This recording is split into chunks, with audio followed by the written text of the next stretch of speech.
Bobcat Soccer Complex on the campus of Texas State University in San Marcos, Texas.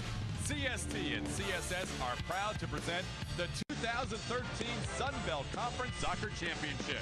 This afternoon, the Jaguars of South Alabama face the Lady Toppers of Western Kentucky. Hi, everybody, and welcome. Todd Callis, along with former pro player Jared Monson. Jared, this is history for both these schools. University of South Alabama, Western Kentucky, both trying to win a Sun Belt championship for the first time.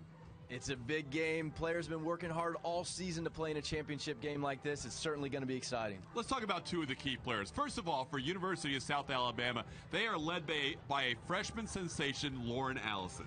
Lauren Allison is from the UK and will be loving this dreary English weather. She scored 14 goals with 11 assists this season. She's won titles in the UK, and today she's ready to win one in the US of A for USA. Added another goal in the tournament as well, as both these teams advancing as the 1 and 2 seeds, even though things have been bunched up here in the Sun Belt Conference all season long. One of the keys also on the other side, when you talk about a freshman, is a freshman sensation for Western Kentucky by the name of Iris Dunn.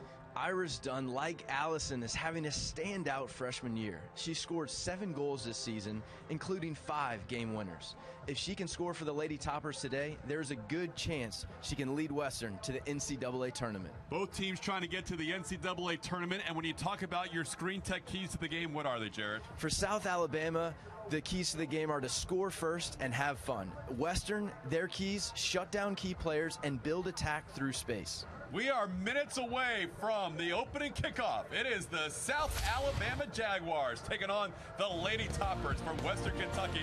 We'll have the championship game right around the corner on the Sun Belt Network.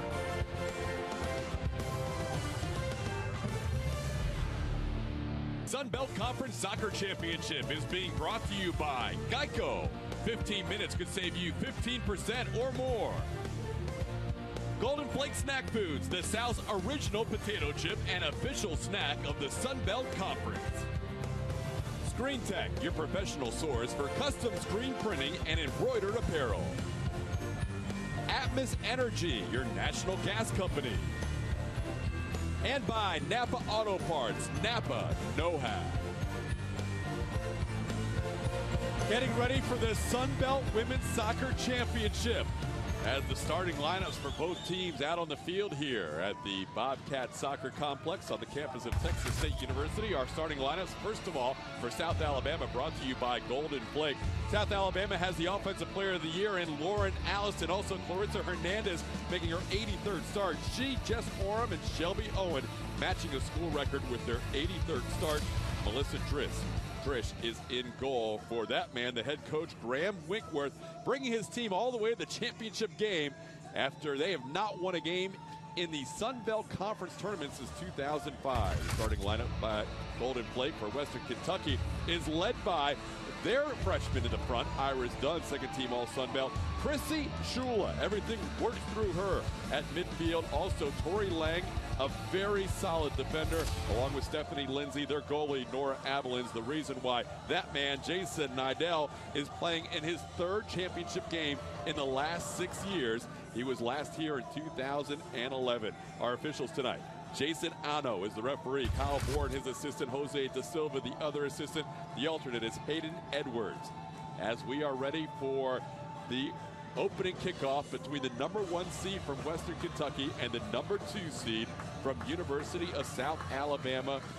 These two teams coming in a very competitive Sun Belt Conference. The goalkeepers are key today. Melissa Trish, you see, second in the Sun Belt Conference in save percentage. She is a senior, a 0.93 goals against average. And Nora Avalins, first team all Sun Belt, coming over from University of Detroit. You can see her goals against average, 9 shutouts in 2013 and 33 in her career. That is good for 25th in NCAA history.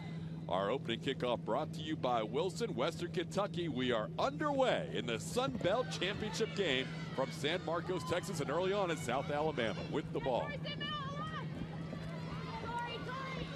Todd Callis along with Jared Monson. Jared, when you look at this game and the conditions, temperatures in the low 60s, a little bit of a mist. How does that factor into today's game? It's a great day for soccer. It's dreary out. There's been a little bit of misting and light rain before the game. Not too much, but just enough to make the field nice and wet and slick. So the ball's going to move fast. It's going to have good pace on it. It'll be an interesting contrast today with the team in white, the #1 seed Western Kentucky, a defensive-minded team. Although watch out for this girl, Iris Dunn, and South Alabama, a very offensive-minded team. Kind of an interesting tactical game to watch because offense versus defense and two very talented teams. Yeah, it's very yin and yang type of situation today with Western being more on the defensive side and USA being more of an offensive team. Scored lots of goals, I think 53 goals this season, coming from goals from 15 different players on this team. Talking to Winkworth, Coach Graham Winkworth, before the game, he did say they may change up strategy a little bit and go a little more defensive. He's a little worried about all the minutes they played, the double overtime in the semis. He's had a few injuries to players, dealing with a little bit of sickness, but Nene Rabson-Smith called for being offside. She is normally in the defensive line. She's in the back line for University of South Alabama, but today she's moved up to a forward alongside the uber-talented Lauren Allison, who is the Freshman of the Year and the Player of the Year in the Sun Belt Conference. So Western Kentucky with the free kick. Western Kentucky has won both of their games by a goal in this tournament. They were trailing University of Arkansas Little Rock 1-0 in the quarterfinal game before scoring 2 in the second half to win 2-1, and then in the semis defeating Texas State to get to this championship game. Wednesday, Friday, and Sunday. Those are your games in this tournament with a day off in between. And South Alabama, as the ball crosses the end line, last touch by Western Kentucky, South Alabama with the goal kick.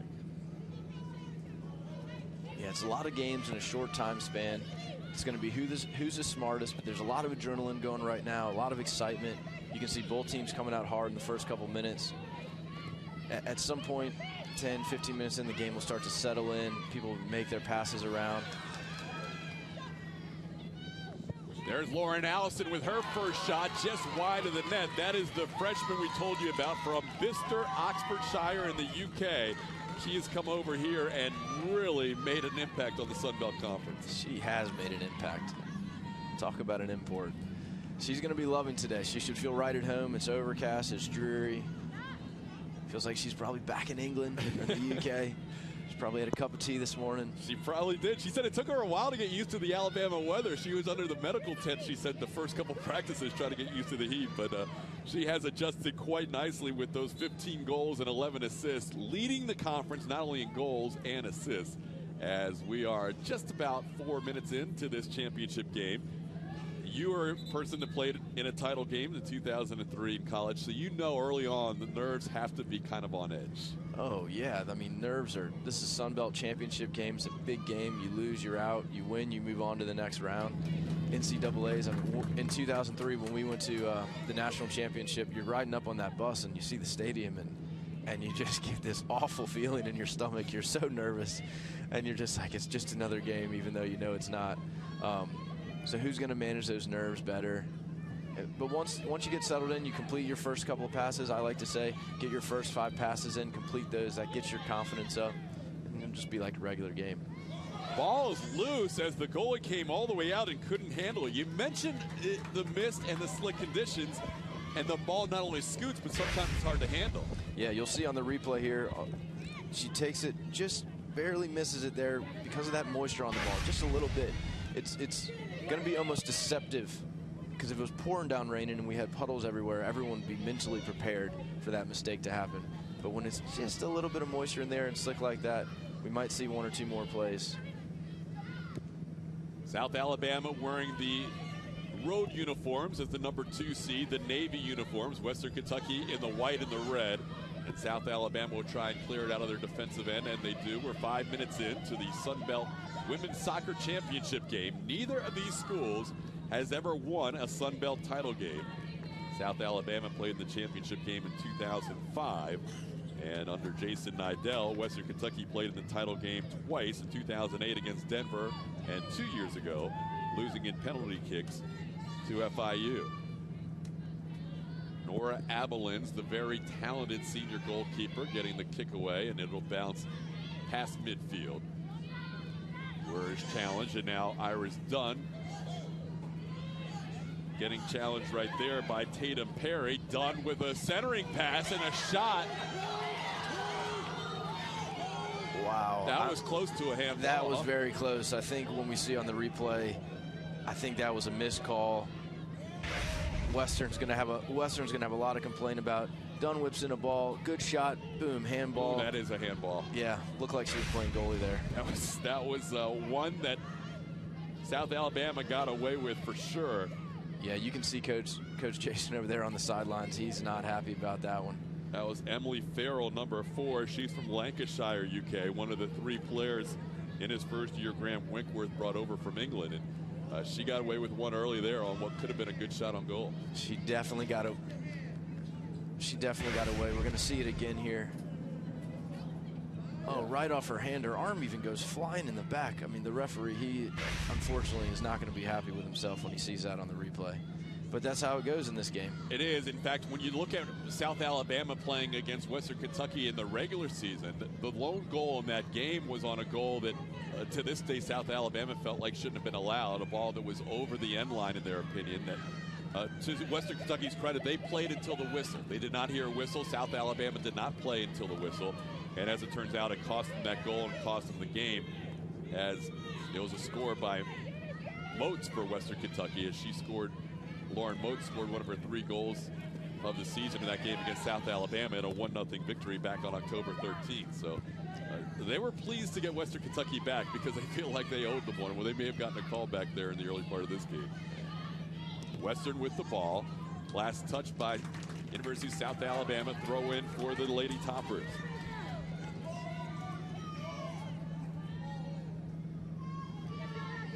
Now on the throw in, South Alabama again knocks it over the sideline. Another throw in deeper into the defensive zone for the Jaguars. South Alabama coming in as the preseason 5th team out of 9 selected by the coaches. And here they are in the championship game. Ball in the box and headed out by South Alabama. That was dangerous for a moment. And one thing that may come into play now, Todd, is sometimes referees feel the need to have a makeup call. If he realizes he got that one wrong, we may see a softer penalty come up later because he feels like he might have missed one. And one of the things Coach Graham Wingworth talked about was the first goal being crucial. So thankfully that first goal wasn't scored against them. They still got another opportunity to get the first goal. Pressure put on by Andrea Curry for Western Kentucky. The Lady Tops are doing a good job keeping the ball on their half of the field. And now finally South Alabama with a big kick by Emily Farrell gets it beyond midfield and knocked out of bounds. Last touch by Western Kentucky. During the pregame, Todd, I had a bit of time to talk to both of the head coaches and just get their keys for the game. And for Western, Coach Jason was saying we need to shut down key players, which is 7, 10, and 5. They need to shut down those key players. And then the key point number 2 is to build the attack through the space between the midfield and the defensive line. And then key point number 3 was to attack with urgency. So typically when you have these teams that play more defensive, when it is time to attack, they're go, go, go, trying to catch you on the counterattack. And I think that's what it means by that urgency. So those are their 3 key points. And then for South Alabama, Coach Graham was talking about key point number 1, first goal being crucial. A lot of contact, finally a whistle. And a yellow card is issued to South Alabama. Yeah, we'll see on the replay here. She gets caught with the ball, loses it, tries to make up. Nice professional foul there. Earns herself a yellow card. Tatum Perry, the senior out of Huntsville, gets the yellow card. You were going to say the keys for South Alabama? The keys for South Alabama, first goal is crucial. They want to score that. That'll help dictate the pace of the rest of the game. And then the second key point is to have fun. Enjoy the moment, enjoy the occasion. Coach Graham seems to be loose and relaxed, and he thinks about the mental game a lot and getting his players motivated and having their minds right. Yeah, Graham Winkworth's the right coach to have if you're trying to have fun. Here's a run by Alana Clancy, and that ball is cleared nicely, and that will go over the sideline.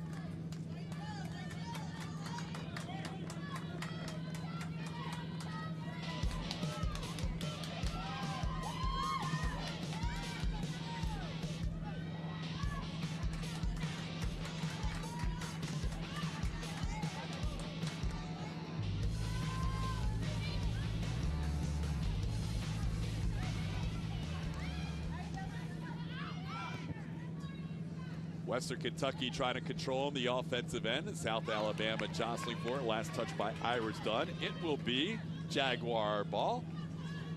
Just over 10 minutes into this women's soccer championship game in the Sun Belt Conference.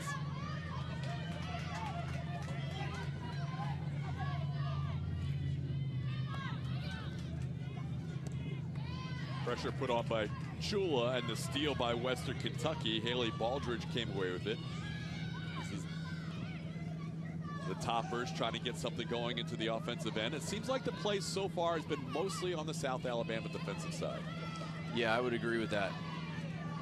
Western, the #1 seed, has controlled the field to this point. Chula trying to feed Baldridge, but a little bit too far. And now South Alabama will try and clear. Nice 50-50 ball and a tackle, and a slightly injured player going down for Western Kentucky. So we have a stoppage. Allie Osherman goes down.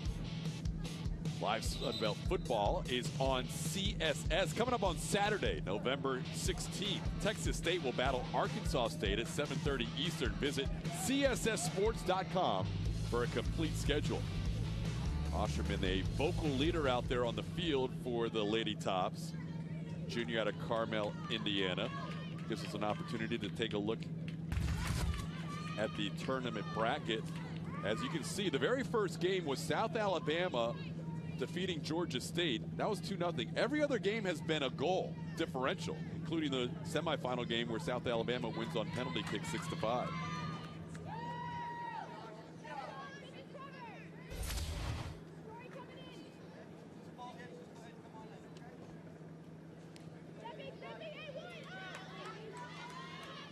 Nice play of class from Chula right there, just taking the drop ball, hitting it back. Good sportsmanship.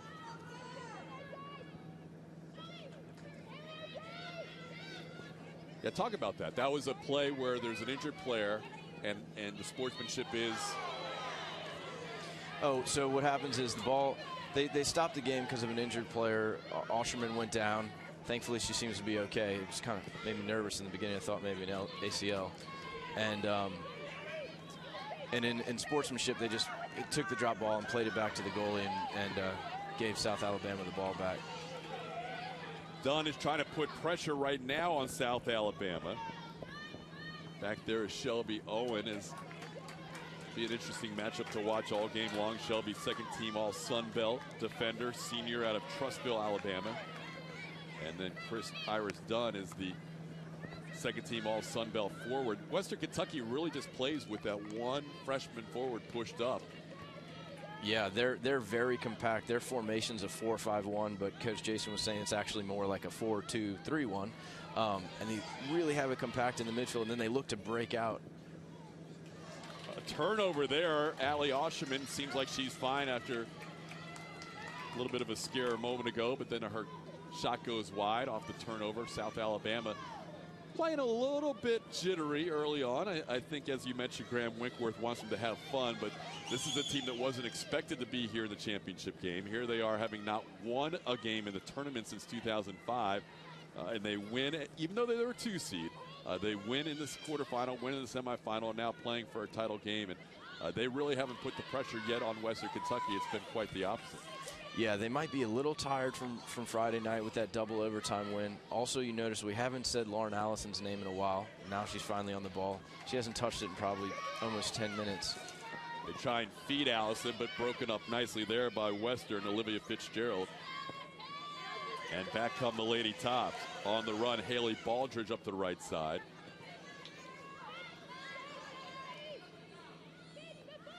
Chula controls.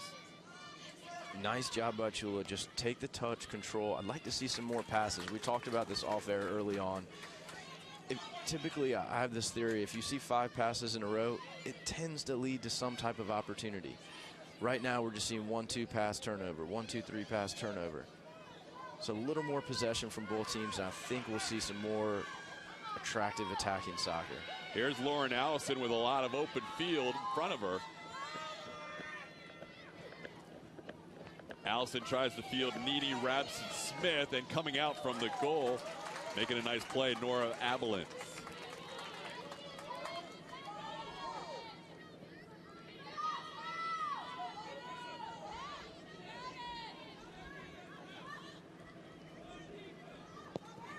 Nora Avalon, senior out of DeMorrisville, Ontario. Came over for her senior year out of Detroit to Western Kentucky. All the way to the other goalkeeper, Melissa Drish, and back come the Jags. 15 minutes into the first half. 15 minutes in, you're starting to see the game slow down a little bit. A little more space is opening up. Players are going to try to make some more passes. Allison Fields feeds Nikki Shirtcliffe, a couple of the 3 from the UK that were recruited this year for Graham Winkworth. He said ultimately he'd like to see about 35 to 40% of his roster. He has such a great feeder system from the UK. He's from there. He's got a lot of contacts there. He said that would probably be the ideal mix, is about 35 to 40% of his roster being from the UK. This year he's got 3 players, including the Freshman of the Year and Offensive Player of the Year in Lauren Allison. He's got another 3 to 5 coming over next year as well. Yeah, go ahead. He said it's a pretty easy sell, too. Yeah. He said they love coming over. Yeah, it's not too hard when you're in Mobile near the beach and sunshine. I went to college at Lynn University in Boca Raton, Florida, and our team was all English. And we trained with our shirts off, and it was not hard to sell them on that winter time. You're getting a tan. Those English boys loved it. Yeah, he said he sends them usually a picture of their complex, which has been upgraded. He sends them a picture of the beach and says we're 90 miles away, and then he sends a picture of the weather forecast. Yeah. So he goes, those 3 things usually are enough to get them over here. I was actually teasing Coach Jason from Western. I was like, how did you recruit Dunn when she's got all those warmer SEC teams in the winter to hang out at? And he had a smile on his face. Yeah, Iris Dunn from the very southern tip of Florida. And it was ironic how they recruited her. They were looking at another girl in a tournament, and sure enough, Iris Dunn opened up the eyes of his assistant, Chris Tinius. And, next thing you know, here she is as a freshman leading Western Kentucky in goals and second team all Sun Belt, including 5 game winners. She had a game winner in the quarterfinals and the semifinals in this tournament. Yeah, she's having a great season, and Coach Jason was saying she fell in love with the team when she was getting recruited. She likes campus, and also they could offer an opportunity to play from the get-go and be one of the more dependable players for the team, versus if she had gone to an SEC powerhouse, maybe she doesn't get as much playing time until her sophomore year or junior year. So good for her. There is Dunn trying to touch it to Chula, but it goes over the sideline back to the University of South Alabama. And one thing that's going to be interesting to note, Todd, is number 20 for South Alabama, Perry. She's a right-footed left back, so you keep noticing she keeps cutting in on her inside. And that's why she got caught early on, taking 4 or 5 touches instead of just making the pass. So she's going to need to get it out of her feet early and pass it. She keeps cutting in on her right. Nene Rabson-Smith goes down after a hard tackle. It'll be a kick for University of South Alabama. She was taken down on a pretty strong collision there with Tori Lang. Here is the right-footed Perry you just mentioned, Tatum Perry, with a long feed into the box. And Western heads it out nicely. Baldridge crosses it to Andrea Curry. Curry checked there by Lauren Allison, last touched by South Alabama to be Western ball. 3 shots so far for Western Kentucky, a shot for South Alabama. These 2 teams played to a 1-0 game the first time they met at University of South Alabama. And Western Kentucky came away with a win and ultimately won the conference regular season crown because of it.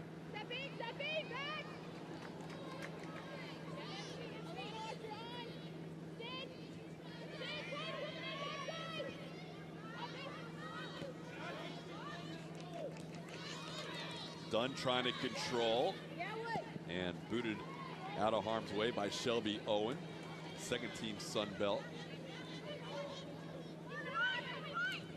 So Coach Nidell was comparing Dunn to a bull in a china shop up top, and how she doesn't stop working up there. She runs hard. She runs every ball down.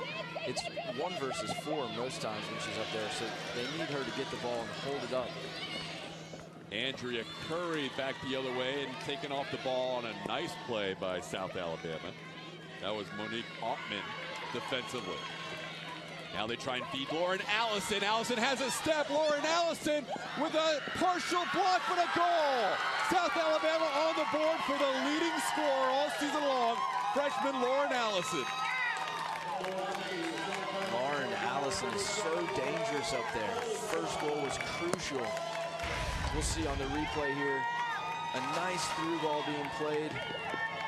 Lauren Allison runs onto it, gets a great first touch into space, and then was able to get her shot off. That first touch is so crucial. It's out in front of her far enough to keep her speed, keep her distance from the defender. You'll see this first touch out in front of her, in stride. What a goal right there. Sliding in, doesn't need to look pretty, just put it in. That was a beautiful feed. That was a great through ball. The chance of USA start on the fans that came in from South Alabama as the number 2 seed on the board. And now this changes things a little bit, because now that USA has scored, Western being typically more the defensive team, now USA, they may sit in a little bit and try to contain the pressure. And now Western has to start attacking. That's going to stretch out the field a little bit more and create even more opportunities for Allison to break free and find those holes. Because now Western has to press. But it's still early on, lots of soccer to be played. Just not even 20 minutes in. Back comes Western Kentucky, trying to feed Dunn, and Iris will not be able to get there. Melissa Drish beats her. And one thing they say in soccer, Todd, is you score goals in the first 5 minutes of a half and the last 5 minutes and within 5 minutes of each other. So now it's really important for South Alabama to not take their foot off the pedal, to stay sharp, stay focused, and not concede a goal in the next couple of minutes here. Lauren Allison with her 16th goal of the year. You can see after it was partially blocked by Nora Avelin, she was pretty sure it was going to go in, but she took another look just to make sure it had enough momentum to get over the goal line, and it did. And University of South Alabama on the board looking for more. Monique Altman trying to feed Nene Rabson-Smith, but Western was able to clear, and here comes Andrea Curry back the other way. You can see there's about 25 yards of space between the midfielders of Western and Iris Dunn up top. So when she does get that ball up top, she needs to make the decision. Am I going to turn and try to take on 4 defenders, or am I going to hold the ball up and allow my team to come up? And she is strong. We've seen her hold the ball up once or twice, so I think she's going to need to do that more and more to give her team time to move up the field. There's so much room between the midfield line and Iris Dunn forward.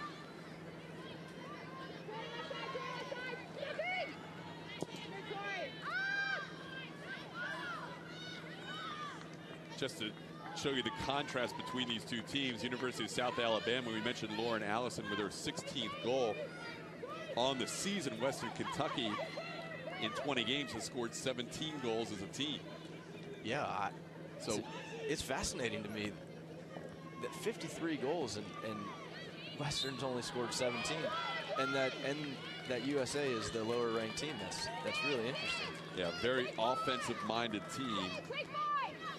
And the other thing for South Alabama is not only have they scored about 54 goals now, they've come from 15 different players. I mean, you couldn't ask for anything more as a coach. Western, Coach Jason was saying they've been in a lot of one goal games.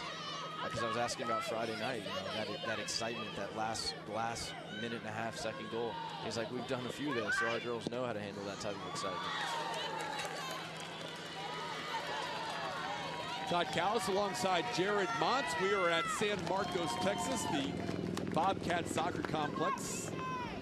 Texas State trying to get to the championship game. They ended up getting knocked out by Western Kentucky in the semifinal round. Glad you could join us for our first ever telecast of the Sun Belt Network Women's Soccer Championship. And right now, South Alabama trying to get its first Sun Belt title and get into the NCAA tournament. Leading 1-0 on Lauren Allison, their freshman sensation, 17th goal of the season. Excuse me, 16th goal of the season.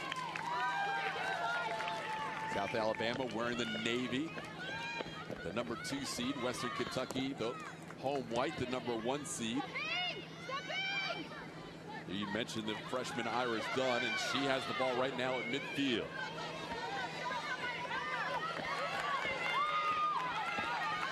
Dunn really being challenged nicely there by Shelby Owen. Now Chula back to Dunn. Curry.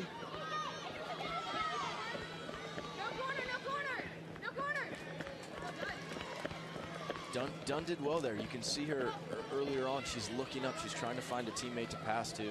There's no one there. She manages to keep the ball, get it into Chula in the midfield, and they keep a little possession. And I thought we had a corner there.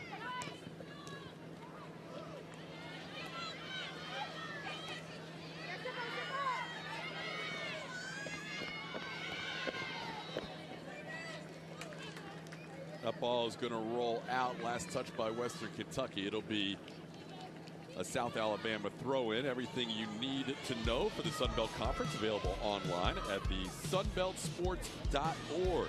Get schedules, recap standings, statistics, championship information, and more only at sunbeltsports.org. South Alabama leading 1-0. Almost 25 minutes into the first half. Nene Rabson-Smith, mentioned normally on the back line, today moved up to forward as the 5'9" sophomore out of Montgomery, Alabama, along with a 5'4" freshman out of Bicester in the UK, Oxfordshire, are the forwards today for Graham Winkworth in his first season as head coach at South Alabama. Nora Avalons will handle this.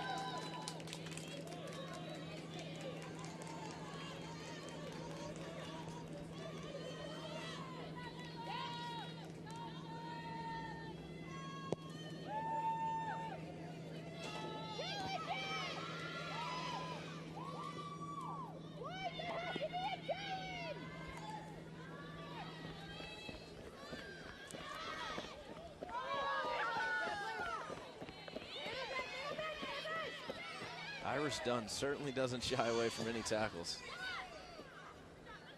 Yeah, she is tough to handle. It's a very physical game whenever you go against Iris Dunn. It is very physical out there. You can see Iris right now trying to feed Chula. The combination that set up a goal in the game winner in the semifinal game. Chula trying to keep it alive, keeps it inside the box, and that was last touched by South Alabama. Now we'll have a corner.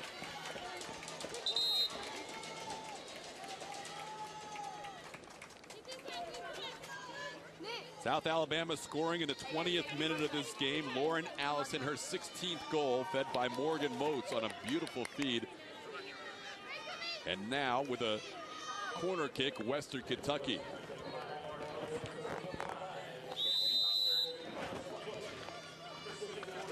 Three changes here for Western Kentucky. Christine Gordon, Mackenzie Costner check in. So does Lauren Moats. And it's Nene Rabson-Smith who comes away with it, and she has a lot of field in front of her. A lot of white shirts converging on her as well. Rabson-Smith.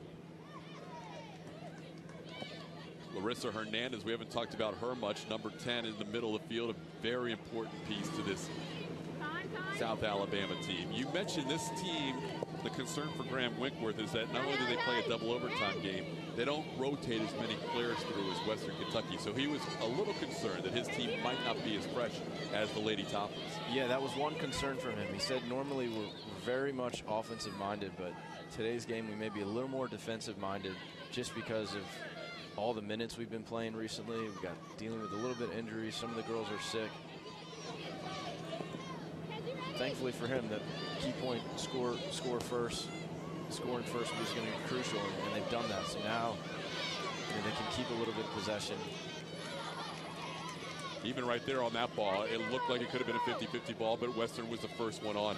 Just a step slower right now, and even though they have the lead, Western Kentucky has been able to put the pressure on. They have had more opportunities in the offensive end than South Alabama. To their credit, Lauren Allison put away that one chance they did have on a breakaway. Yeah, Western's had the better part of possession in this game so far, but Allison she got her chance and took it. Now trying to make a run is Nikki Shirtcliffe, and Western turns that away.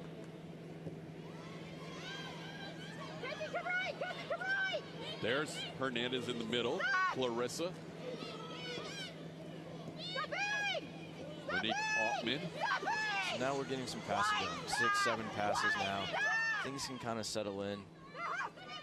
See if anything comes of this. Unfortunately, it doesn't. But a little miscommunication there between Altman and Allison. And back comes Western. 16.5 to go in the first half.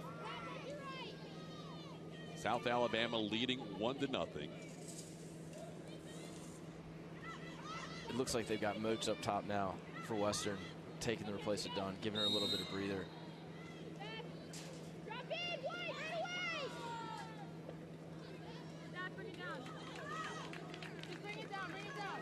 To get to the championship game, South Alabama had to defeat Georgia State in the 2-7 game. They defeated Georgia State 2-0. Only game in this championship tournament that was more than a 1-goal differential. That's how compact this conference is. Teams 1 through 7 in the regular season were all separated by 2 games. Western Kentucky at 6-2, and Georgia State, the team in 7th, was 4-4 in conference play on the year. There you see the semifinal games as South Alabama was able to defeat in penalty kicks Friday night Arkansas State 6 penalty kicks to 5 to win that game 2-1. It was quite an amazing penalty kick situation, as Graham Winkworth recalled telling us the other day. He just went to his team and said, who wants one? He didn't have any strong plans as to who was going to take his PKs, his penalty kicks, but he said, who wants one? He said he had 7 girls raise their hands. Of those, he picked his first 5. And then after that, they were still tied at 4 goals apiece. And he wasn't sure who he was going to go to. It turns out it was Sean Meach, one of the 7 girls that raised her hand. The junior out of Pensacola, Florida. Hadn't played in the semifinals, hadn't played in the quarterfinals, hadn't played in a couple of weeks. And here she is taking the penalty kick with the teams at a 4-4 lock into the extra session. And she makes hers. And then Melissa Drish saved the shot on the other end from Arkansas State, and they advance to the championship game. So Sean Meach, in the first time she gets into the tournament, scores on a penalty kick to advance her team to the championship. Corner kick here coming for Western Kentucky. Tatum Perry's going to need to be a little bit careful in this game. She's already on the yellow card. She's very pushy with her hands. She's a physical defender, which I like. I like how aggressive she is. She just needs to be careful with her hands. She gets 1 or 2 many big pushes, and it'd be awful if she picked up another yellow card and was out of the game. Tatum, in addition to this starting lineup, she didn't start against Arkansas State in the semifinals, did not play in the quarterfinal game against Georgia State, but getting a start here in the championship game as they kind of changed things up. There's Perry trying to kick it out left-footed, kept in by Western Kentucky. And making the play, Melissa Drish. So you got a Conyers, Georgia.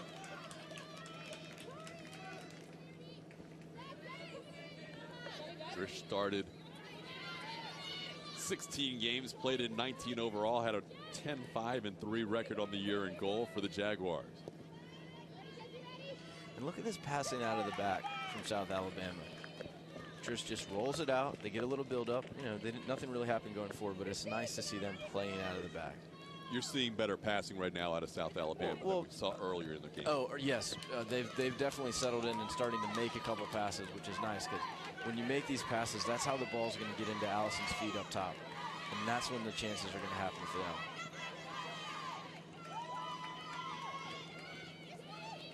Rabson Smith looking for Hernandez, taken away by Western, and back come the Lady Toppers. Trying to make a run, Haley Baldridge up the right side.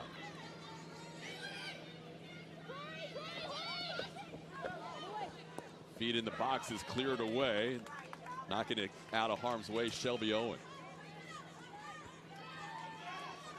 Tonight on CST, after the LSU-Alabama football replay, stay tuned for live postgame coverage from the Mercedes-Benz Superdome in New Orleans, where the Saints and the Dallas Cowboys are taking on each other. Victor Howell, Paul Craner in the Louisiana Cat studio with a breakdown of the game. As always, our Saints insider Mike Neighbors has player interviews, including exclusive one-on-one with Drew Brees. That's Saints tonight. Game days at 10:30 p.m. all season long on Cox Sports TV, your leader in golf sports south.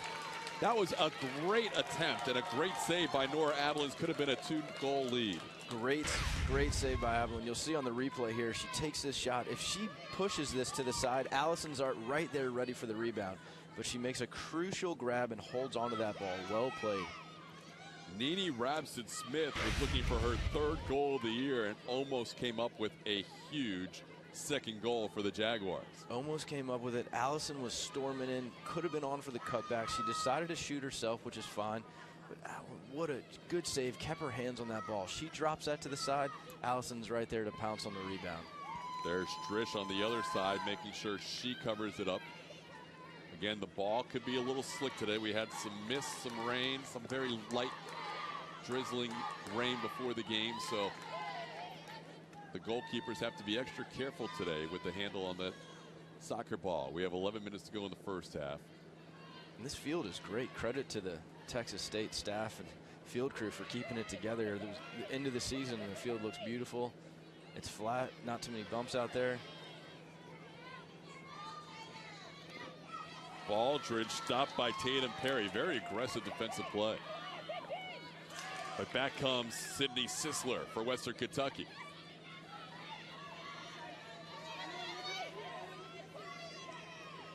Baldridge and Perry again.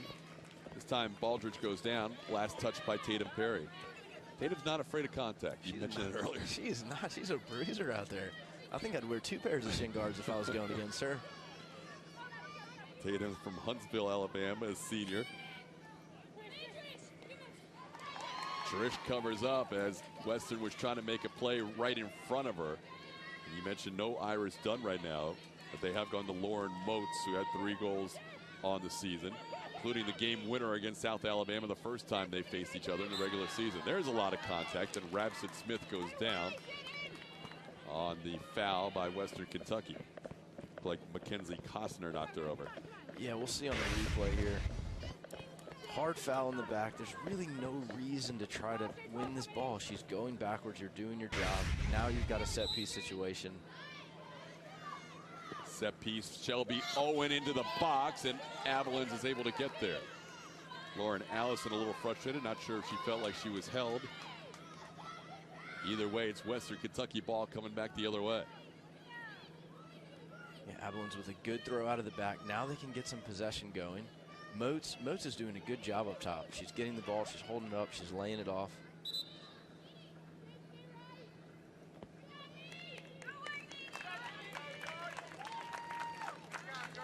Good hand for Nene Rabson-Smith as she goes to the sideline as she is getting a breather for the last 9 minutes of this first half. Jordan Duncan seeing her first action in the championship game. Jordan made 13 starts during the year, including the quarterfinal and semifinal game. We mentioned Tatum Perry did not start either of those games, so Jordan had been starting up on the front line, but with Rabson-Smith moving from the back line to the forward position today, Tatum Perry got the start, and now you see Duncan into the game for the first time. Near midfield, challenge ball. Right now, Western has possession. Lauren Allison trying to take it away, and here's Lauren with the ball. She has the lone goal in this game.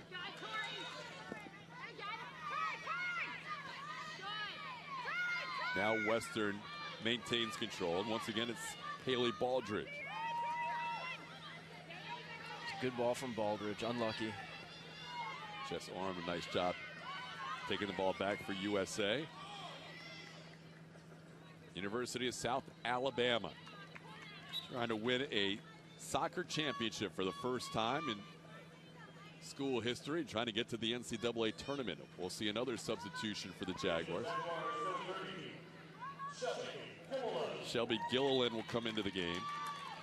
She did not play in either the semifinal or quarterfinal game. She's going to give Clarissa Hernandez a little breather at the end of the first half. So you'll see Nene Rabson-Smith, Clarissa Hernandez, 2 of the keys to the South Alabama team, getting basically an extra rest going into the break at halftime just because of what you talked about. They've played a lot of minutes in a short amount of time. Yeah, and the college game is typically fast and physical, and you go, go, go. You go as hard as you can. Don't hold your breath out there. Don't take it easy. And then you get subbed off, get your break, come back on. Western Kentucky trying to make something happen. Nikki Shercliffe clears for South Alabama, and then Lauren Allison sends it up the field a little further. This actually stays in play along the sideline.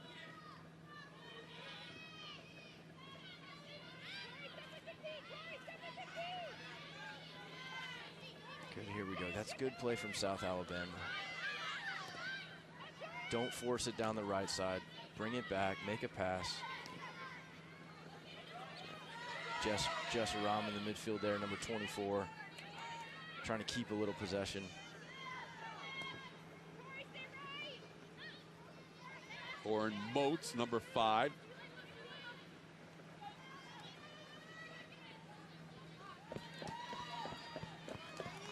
And she and Allie Osherman unable to connect on that feed. Back to South Alabama. Heading towards the 40th minute of play in this Sun Belt Championship game. Feed across. Western Kentucky's Christine Gordon trying to get to the ball. Nice move to shake one defender. Gordon still with possession. Gordon with a feed and Drish with a save. Great individual skill from Gordon over there. She's got her back to goal, able to make a play, get her cross off. Gilliland's feed for Lauren Allison is off the mark a little bit, but it was last touched by Western Kentucky, so it'll be a throw-in for South Alabama. Now we're coming into the last 5 minutes of the half. This is a crucial time. Lots of goals are scored during this period. Both teams need to stay focused, keep their minds right. Shercliffe with the throw into Ottman, but it's taken away by Western Kentucky. I like that from Moats there. She's at the halfway line. There's no reason to turn there. She just passes the ball back, keeps possession, and you can see now the team is able to move up together. Go ahead, Todd. Trying to get a long run for Alana Clancy, but it's taken off the ball by Shelby Owens.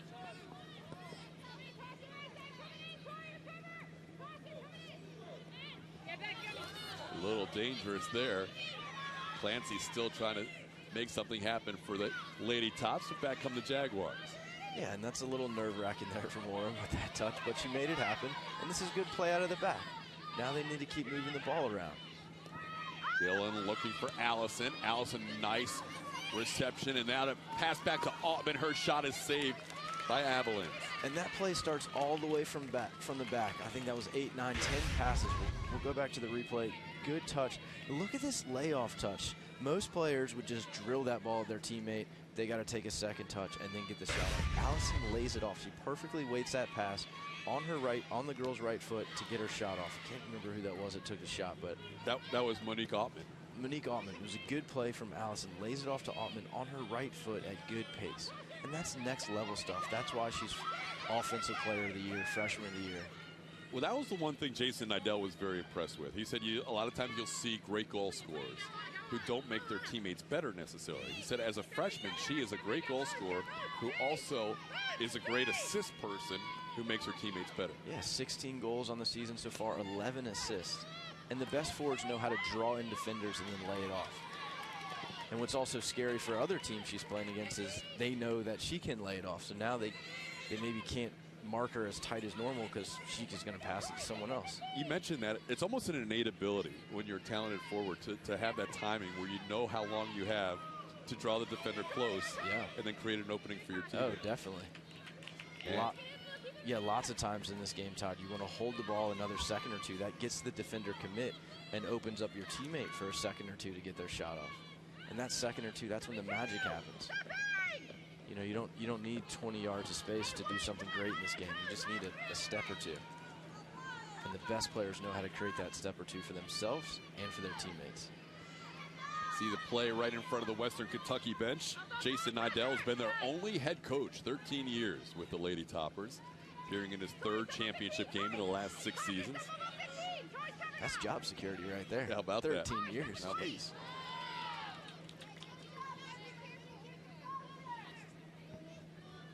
Winding down here in the first half, South Alabama with a goal in the 20th minute. Lauren Allison, the freshman, with her 16th goal of the year on a feed, and a beautiful one at that from Morgan Moats.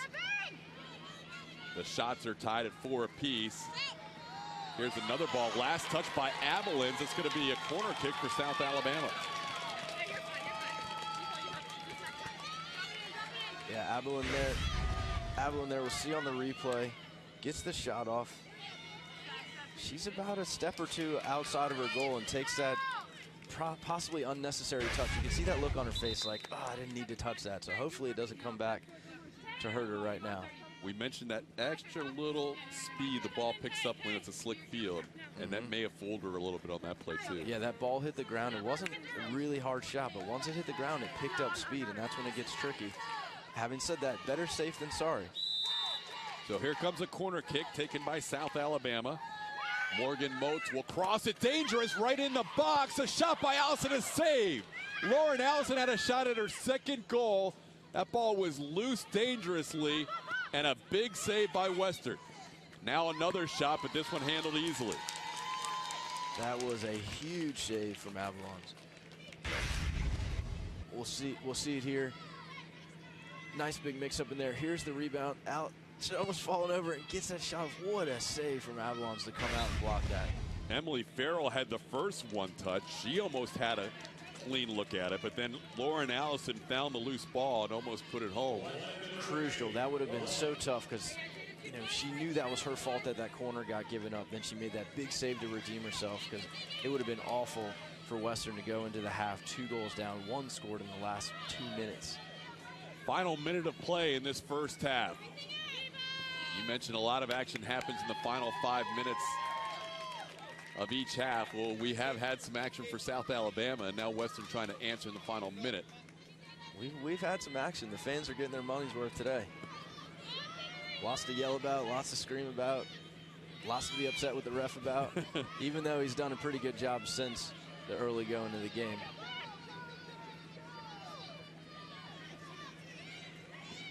Jaguars trying for one final push before the half. 9, 8,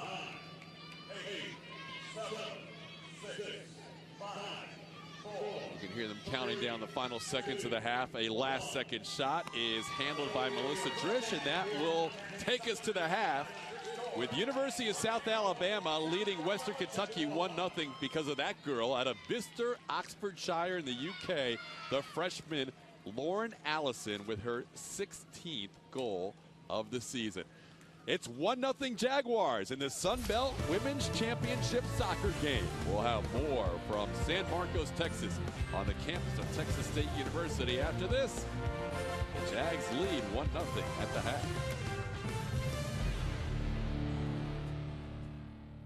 Live from the Louisiana Cats studio on Cox Sports Television. This weekend, we'll have football highlights from around the Gulf South, and we'll get you ready for the New Orleans Saints showdown against the 49ers.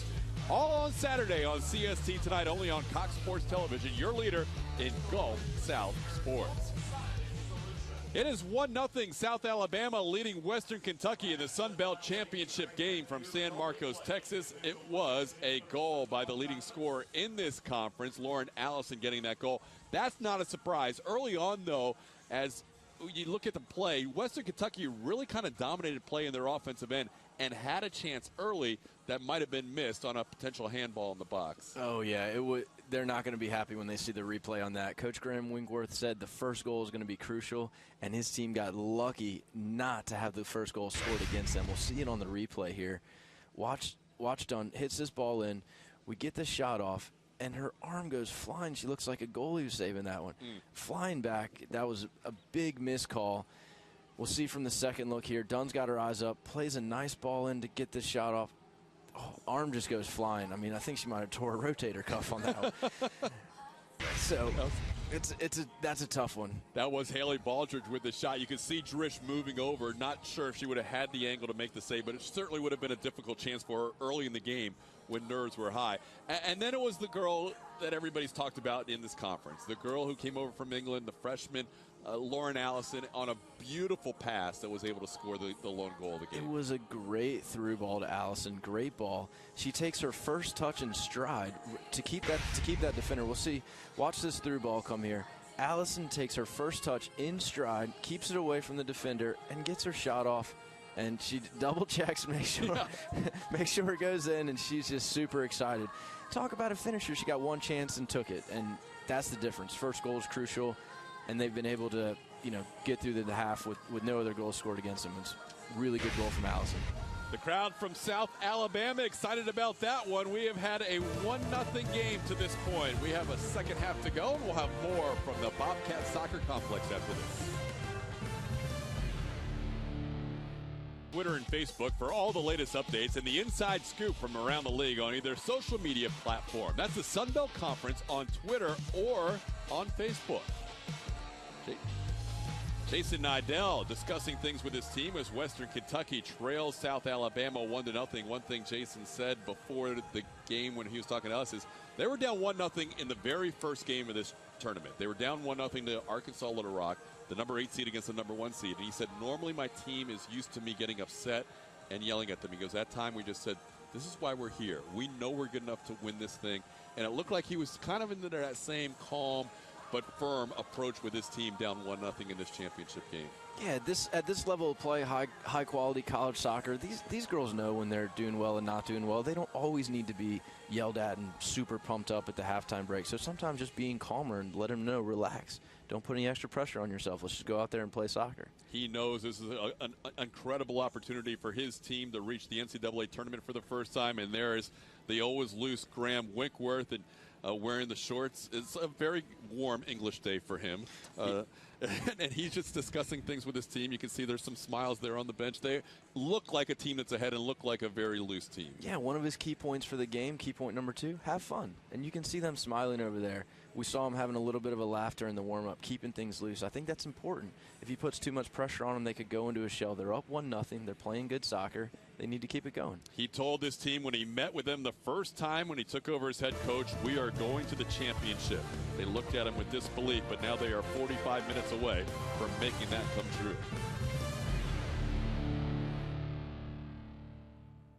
College football analysis in the nation with experts Tony Barnhart, Derek Rackley, Brady Ackerman, and Bob Neal. Tune in Sundays at 8 o'clock Eastern and Wednesdays at 7 o'clock. And catch the latest discussion on Twitter at CSS Sports, #Talkin' Football. Score at halftime of the Sun Belt Championship game is South Alabama leading Western Kentucky 1-0. Let's take a look at the halftime highlights brought to you by Geico. You see the two head coaches there, Jason Nidell, Western Kentucky, Graham Winkworth, South Alabama. Baldridge gets that shot off. This is the handball that didn't get called. Very, very unfortunate for Western there.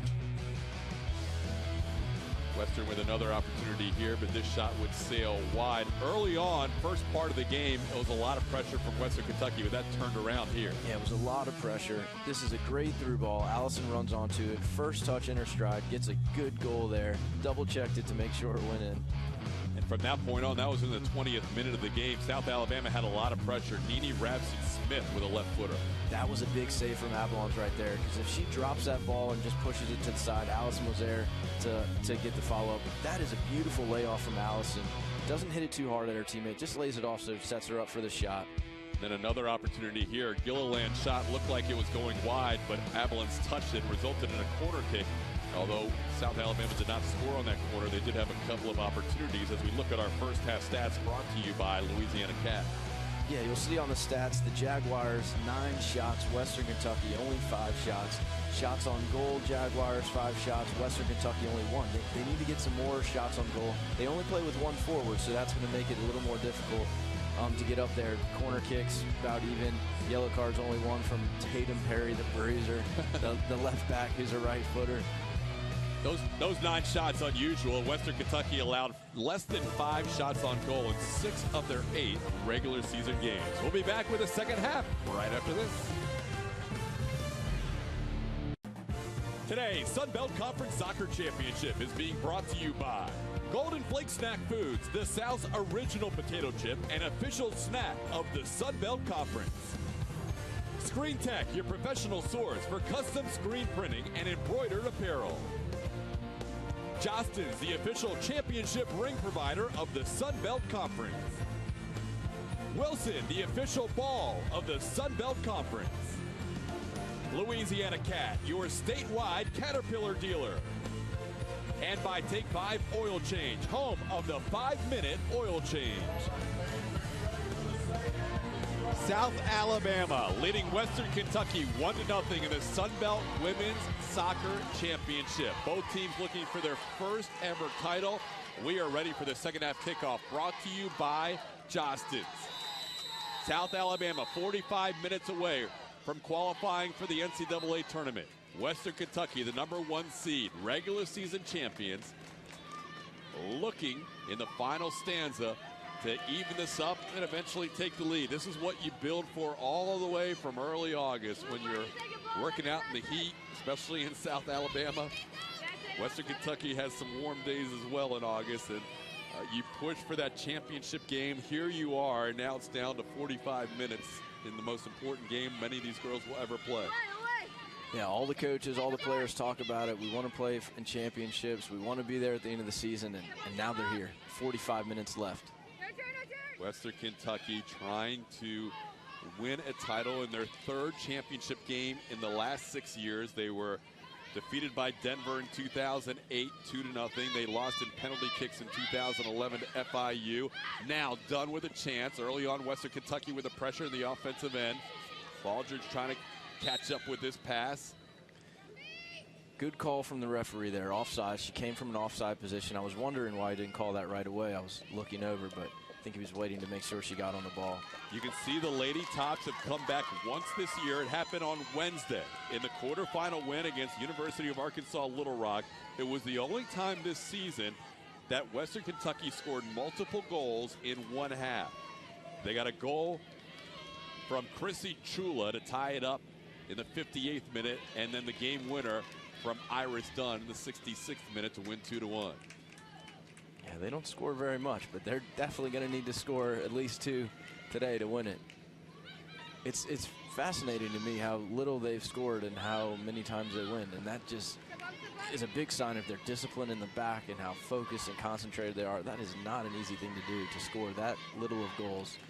17 total on the season, I believe. Yeah, and to have all those wins. It's amazing that they get less than, in conference play, less than 3 shots on goal a game. That's what they average. The next closest team was Georgia State, averaging 5.12 shots per game on goal. 2.75 shots per game on goal allowed just means, that just shows you how defensive minded they are. They're almost twice as good as the next closest team in that stat. Yeah, if you were looking at stats and removed records, you would be baffled at their record, just based off all the low numbers. Because they don't score. They don't score. You would think South Alabama would be number 1. You'd think they'd be number 1 in the country with the amount of goals they score. So credit to Coach Jason Idella and implementing his plan of playing defense in the back, staying organized. It's really impressive to win that many games. Such low-scoring games. It earned Nidell Coach of the Year honors in this season. His second time he's won Sun Belt Coach of the Year, also in 2007. But right now he's watching as his ladies wearing the white jerseys with the red numerals and letters, trying to come back down 1-0. Here's Iris Dunn, the freshman that led them with 7 goals this year. Tackle along the sideline, Emily Farrell. Dunn continues to battle for the ball. And now a foul called against Nikki Shercliffe.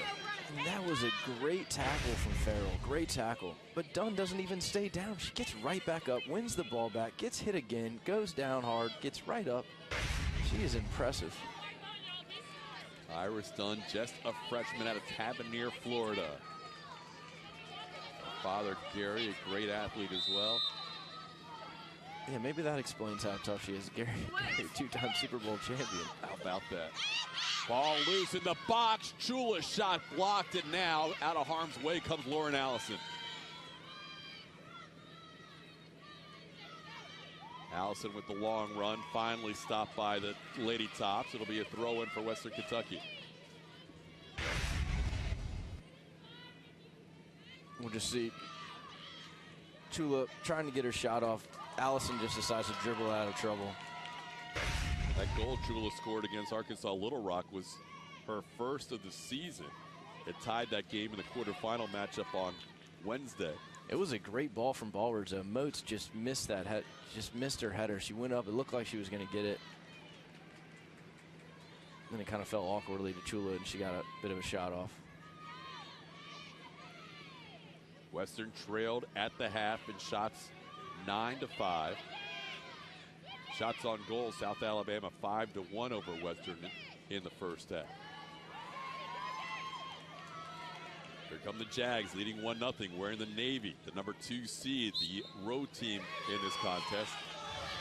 And Nikki Rapsett Smith called for a foul, back to the Lady Tops. Yeah, the fans aren't happy with that offsides call, but it looked like she came from an offside position.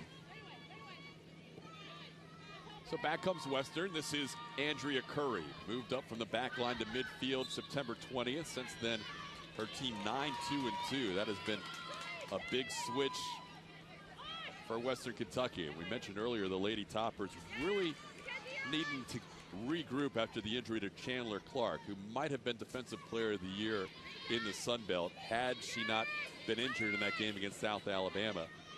Chandler back home in Bowling Green watching this game. She had surgery just 10 days ago after the torn ACL.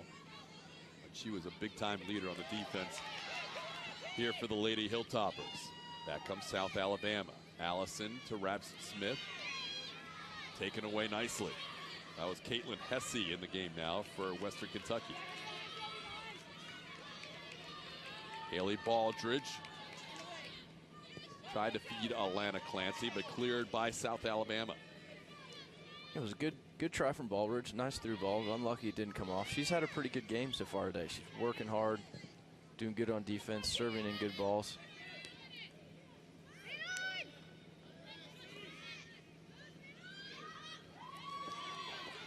In that 1-0 halftime deficit as Rabson Smith trying to make a run for South Alabama, and she is cut off and is cleared nicely by Western.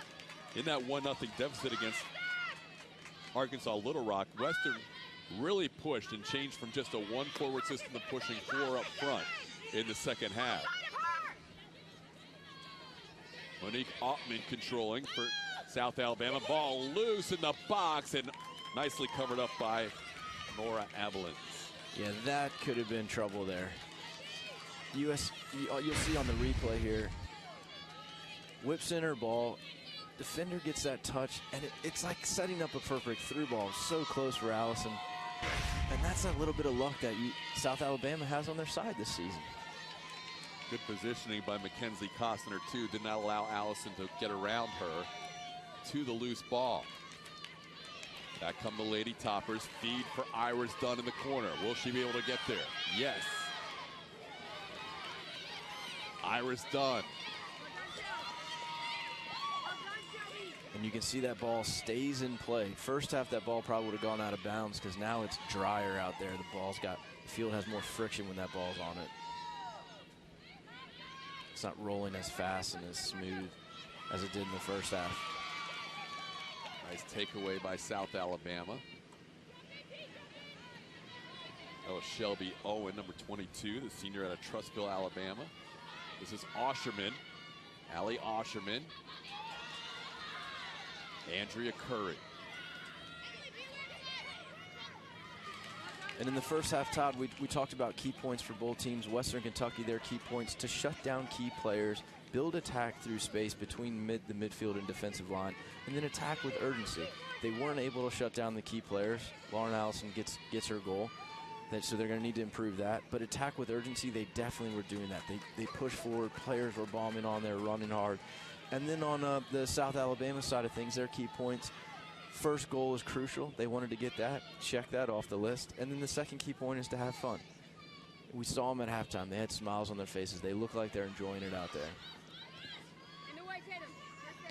I don't see any reason any team needs to change up their game plan. I just would like to see a couple more passes. We're seeing 1, 2, 3 passes, balls are getting turned over. Let's see 5, 6, 7 passes, and that's typically when goal scoring chances start to happen. Timeout on the field. South Alabama player will get looked at here. That is number 23, Morgan Moat. She assisted on the goal. A beautiful feed in.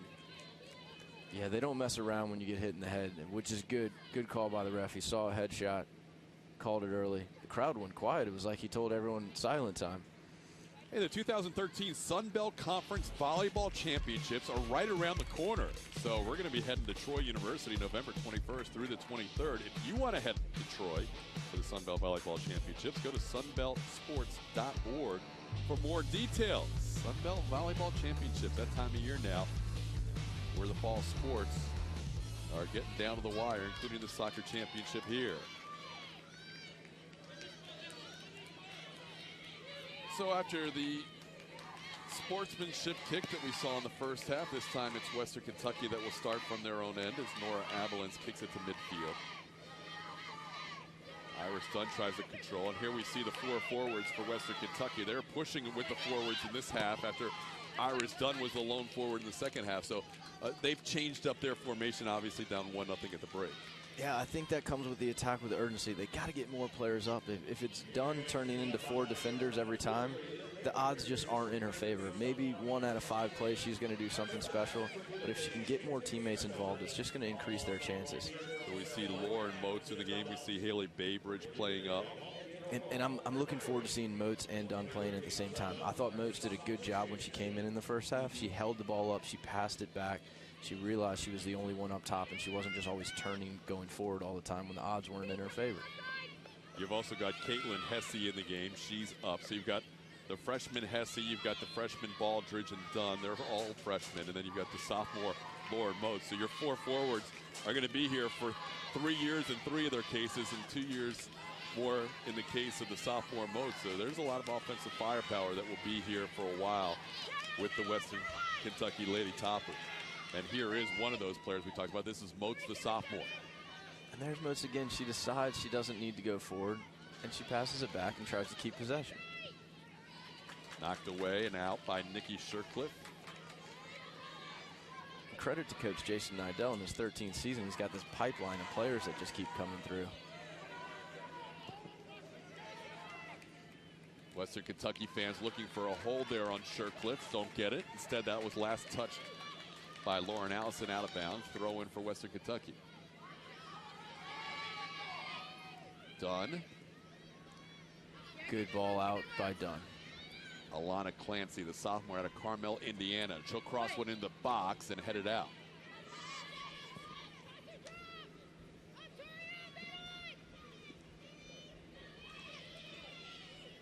See Nikki Rabson-Smith playing forward tonight, and she wins that ball.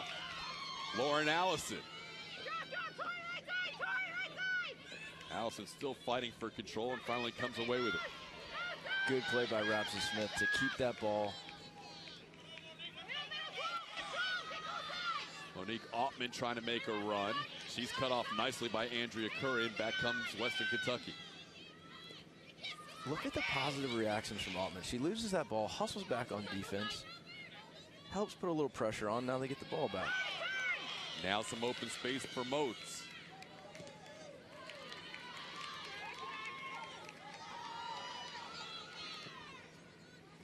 Shercliffe will just send it deep.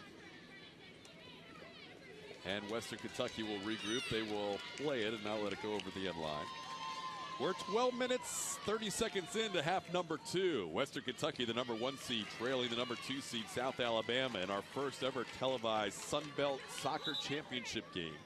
The women playing here in San Marcos, Texas. We'll have a couple of substitutes for Western Kentucky. Kelsey Burnett into the game, and also Stephanie Lindsay checks back in. Stephanie plays the most minutes on defense for Western Kentucky, so she had a rare breather to start this second half, and she'll go the rest of the way. Kelsey seeing her first action in this game. She is from right there in Bowling Green, Kentucky, went to Warren Central High School, and now playing her redshirt junior year for the Lady Tops. Again, more of a rotation for Western Kentucky. South Alabama will stay with the same 13, 14, sometimes 15 ladies in the game. Chrissy Chula.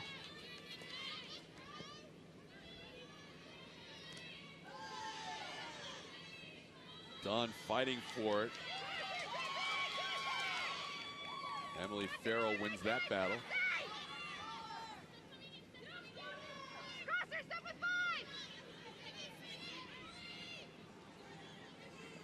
Good, here we go. Swing it around the back a little bit. It's unfortunate when you see them try to play the way they should play there and then lose the ball.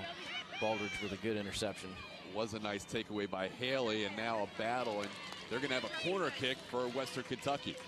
Yeah, good play by Baldridge. She read that, stepped in, earned her team a corner. To be the third corner of the game for the Lady Toppers. Trying to look for the equalizer here, just about 15 minutes into the second half.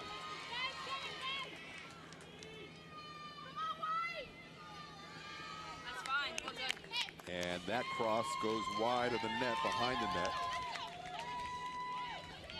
This copyrighted telecast of Sun Belt Conference Soccer may not be retransmitted, reproduced, rebroadcast, or otherwise distributed or used in any form without the express written consent of the Sun Belt Conference, CST, and CSS.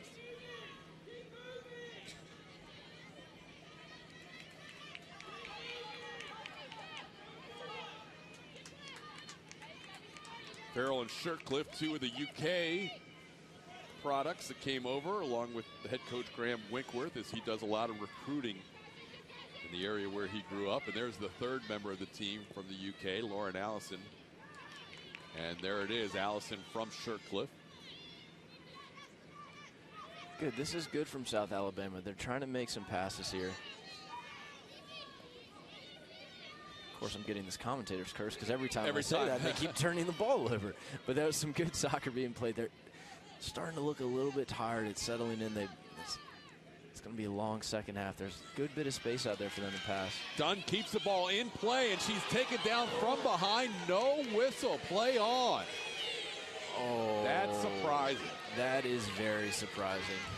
We'll see on the replay here. Dunn doesn't go down easily. She does. She's not a diver. She's in. Oh. I could have sworn I would have put money on that he called that one, especially after not calling the handball. We'll see on the second look here. What does he see that he doesn't call? Does he think the defender's at least even with her? No, I mean, how does he not call that? I don't know. If anything, he calls it outside of the box because that's where the contact was first made. But I thought for sure we were going to see a penalty kick there. That is two potential penalty kicks in the game for Western Kentucky, and they haven't gotten either call. The first one in the first half was blatant. That was still pretty bad, but the first one. Yeah, I don't like to be overcritical on the referee, but he hasn't had to do too much this whole game except those two calls, and I think looking at the replay, he should be calling those. Unfortunately, they have both gone against the Lady Toppers, and neither one has resulted in a penalty kick. And right now, Western trailing 1-0. Altman shot goes wide. And that's that lady luck that South Alabama has on their team right now. Something a little special going on this season. Maybe that 12th person on the field. Yeah, how about that? It's been an emotional roller coaster, to say the least, for Graham Winkworth this year. He and his wife, Jonna, have dealt with a personal tragedy that he's said he hasn't had time to grieve because the soccer season has taken all of his attention. But a year ago this weekend, they were expecting to have twins. They lost one of the twins after 9 weeks into the pregnancy. And then they have Darby Muriel meaning miracle. She's born May 17th, but her little lungs were just too underdeveloped, and 23 hours after she was born, she passed away in her father Graham's arms. And he wears the pink wristband. He has dedicated the season to his little princess. The players wear the pink wristbands. And the senior day picture, they had a picture of all the seniors wearing their bracelets in a circle. He said, "This game means more to me than any game I've ever played or coached in my life." He said he just doesn't have any more emotion left than what he has dedicated this season to his princess. And his wife John is watching right now at home our telecast, and we wish her the best. And the beautiful thing that has come out of all this, in addition to dedicating the season, is that they are pregnant again. And I know Darby has been a part of this team the whole way, and now fortunately they're due again next summer. So congratulations to Graham and Jonna. And that's South Alabama has been playing with a whole different mindset this season, knowing that there you see the wristband on his left wrist, that the thoughts with Darby are not far removed at any point in the season. South Alabama with the lead, trying to win this conference championship. And the ball goes over the sideline, back to Western Kentucky. So Sisler comes in for Western Kentucky. Sydney Sisler, she started. She's a redshirt senior. And also into the game, you see right there, number 17, Kelly Phipps, making her first appearance. She's a 5'10 freshman out of Dublin, Ohio. So again, you see the turnover, the substitutions, more rotation for Western Kentucky. Will this pay off down the stretch? We have 25 minutes and 45 seconds of soccer remaining in regulation. South Alabama leading 1-0. Again, coming into the game, you had to say that Western Kentucky was the better rested team, based on the fact that South Alabama played a double overtime game in the semifinals and that they've been playing with a shorter rotation.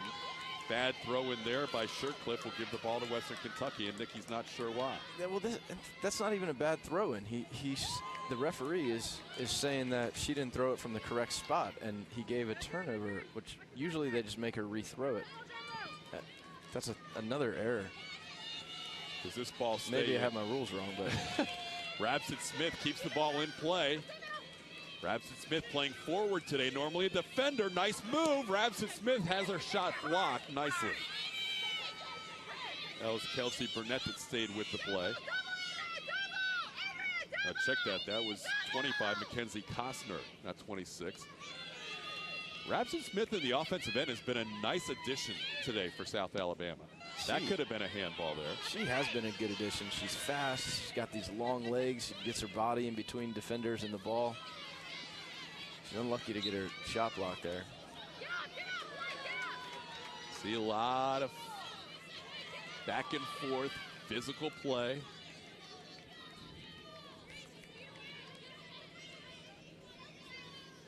Western Kentucky with the kick.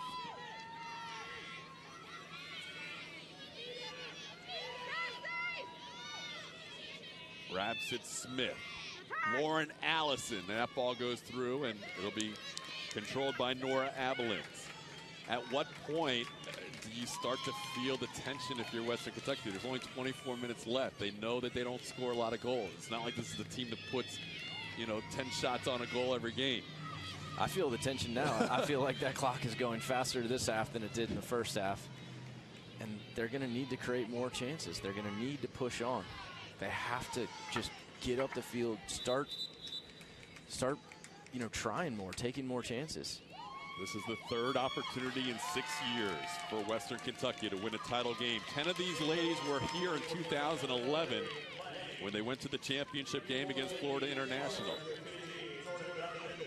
Jordan Duncan will come into the game for South Alabama as Nikki Rabson Smith will get a much-deserved breather. What a hard game she has played on the field. She's getting a little pep talk here from Graham Winkworth, and as she is just gassed on the sideline right now for South Alabama. In that play in the corner a while back, I was going to make a joke. She looked like a boxer in the 8th round. She was just kind of throwing her body out there. Here is the fresh legs out of Jordan Duncan trying to run the ball down by South Alabama, but it's controlled by Western Kentucky. Nicely played, Tori Lang, very composed.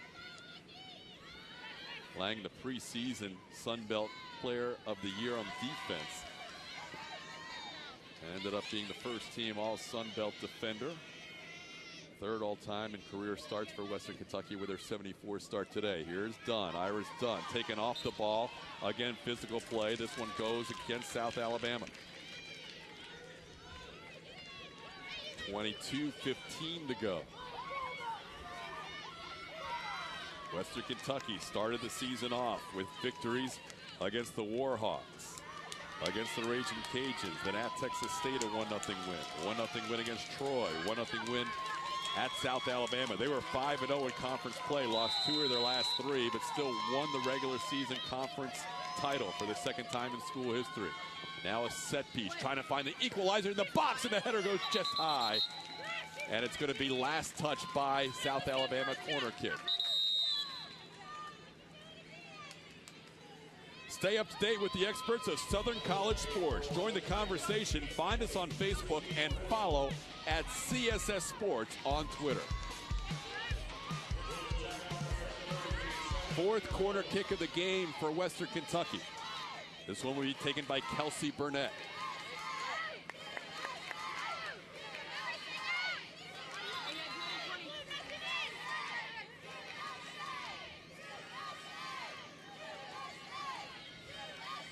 Good camera work right here from the crew on the ground. It's like they got a GoPro on their head or something. Again, looking for the equalizer. We're under 21 minutes to go. Ball in the box, nicely passed, and it's a header over the goal. Sydney Sisler had a chance, but her header just a little bit high. She has really stepped up the last 3 or 4 games for the Lady Toppers.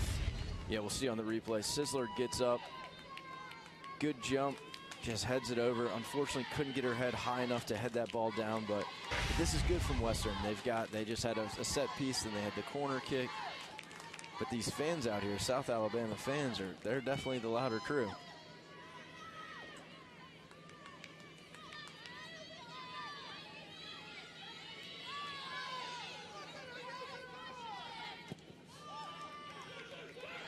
This is Allison. She has the lone goal. Player of the year in the Sun Belt Conference, the freshman.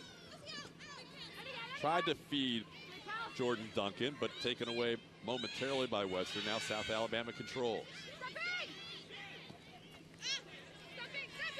Nora Avalins with that easy save. Under 20 minutes to go. Nothing really came of that play. Didn't get a great shot off, but Allison did a good job of opening her body up to the field and letting the ball run with her so she could turn and go forward. The game's lone goal came the 20th minute. Lauren Allison with her 16th goal of the year, her second in this Sun Belt Conference tournament. Well done. And that ball was last touched off the foot of Western Kentucky. It'll be a goal kick for South Alabama. Good defensive play from Tatum Perry. Did really good to win that first tackle, hustle back, and then earned her team the goal kick. Jason Nidell for Western Kentucky. You see Graham Winkworth there, first year at South Alabama after 10 years with the North Alabama Lions. A lot of success at the Division II level. He was hired by Dr. Joel Erdman, who was his AD at North Alabama. Now Dr. Erdman, his AD at South Alabama, and he said he would love nothing more than to hand Dr. Erdman a title because he won some of those crowns at North Alabama after Dr. Erdman had left, and he feels like he's got the best AD in the world. And in addition to playing for his little princess, he's got a lot to play for with his athletic director, who's hired him 2 different times. That's a good guy to have on your side. And he did make the trip in today to watch this game in San Marcos, Texas. On the other side, Jason Nidell keeps telling his team, be the reason. He wants his girls individually to be the reason, and he needs somebody to find a way to be the reason to tie this game. Under 20 minutes to go. Western wearing the home whites. It's the #1 seed. Chrissy Chula back to Andrea Curry. And I'm curious to know, Todd, with Dunn out of the game now, 18 minutes left, how long is she going to be out? How long is her breather? Is she going to come back in? Because they've only scored 17 goals on the season, 7 of which have come from Dunn. So if she's not scoring it, there's not too many other players that have been scoring the goals this year. And now she's on the bench, so she obviously can't score from there. There you see her, Iris Dunn, 5'6" freshman, trying to catch that last breather of this championship match. Yeah, I don't think she'll be out for very long.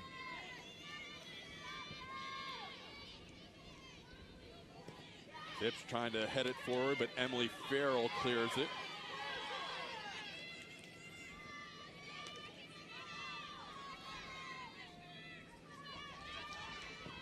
Time is winding down for Western Kentucky.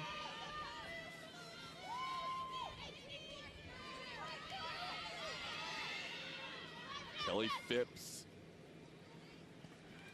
tries a centering pass. The ball's loose and stopped by South Alabama. A big play right there. That was Shelby Owen. Shelby Owen. She's trying to catch her breath right now. She runs out of the back like a poor old lady. Poor thing. What a shot. She didn't even flinch. She took it right off the stomach, chest area. Yikes. Yeah, she is bending over, and not just from fatigue in the game. She had the wind knocked out of her with that last stop. Owen, the senior, with a huge stop in the box. Unfortunately for defenders, they don't get an assist or a goal or any type of points for that type of play. But in my book, that should count for 3 points on the season totals for her. Ball's loose. Hernandez comes away with it. Her feet is too far. Will the ball roll over the end line, or will it stay? It stays in play. Let's take a look at that last chance for Western Kentucky. Yeah, we'll see the replay here. Good turn down the line by Phipps. She gets her cross off. Here comes the cross. Watch her take this shot. Boom, right in the chest, stomach. It's like a warrior. She had a bulletproof vest on or something. She must have done a lot of abs this season, because I think I would have been hunched over there. That was Madison Franklin, who hasn't seen much action lately for Western Kentucky, the freshman who had that shot, and it was stopped right in the midsection of Shelby Owen. This is Franklin with the ball again. Strongsville, Ohio freshman. Where's number 24? Sydney Sisler had the ball knocked away. Emily Farrell's had some big plays defensively for South Alabama. Allison taking off the ball. This is Christine Gordon.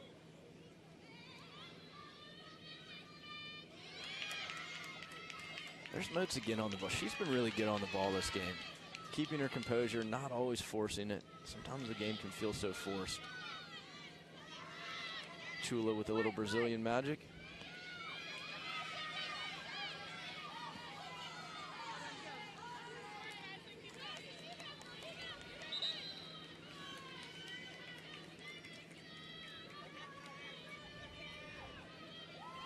Poor Owen. I think Owen's still out of breath. We just saw her there.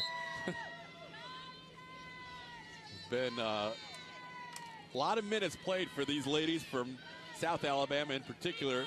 Ball towards the goal, and coming out from the goal with a nice save, Melissa Dridge. That could have been trouble.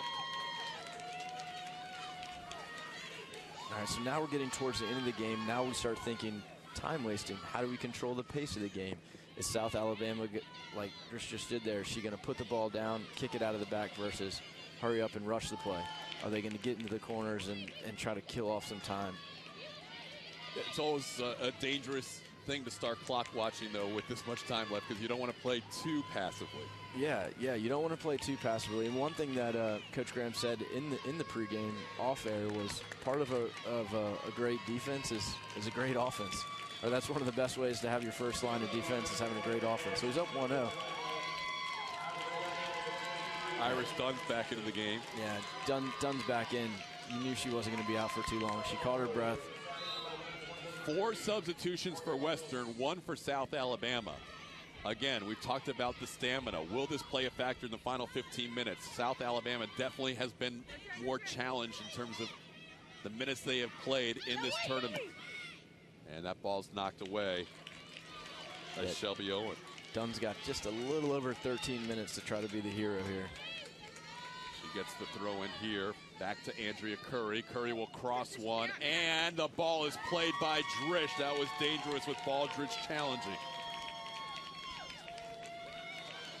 And this is right here. Drish throws this ball out early. I don't think there's any reason to do that. I think she needs to hold on a little bit more, manage that clock out before just now Western's got the ball again. Western's putting a lot of pressure on lately. That ball's controlled by South Alabama.